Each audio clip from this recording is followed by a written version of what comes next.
কেমন আছো তুমি?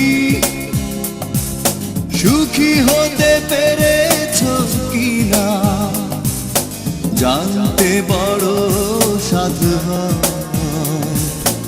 আমাকে ভুলেছো কিনা?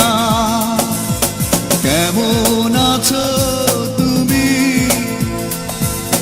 সুখী হতে পেরেছো কিনা জানতে বড় সাধু হয়। আমাকে ভুলেছো কি?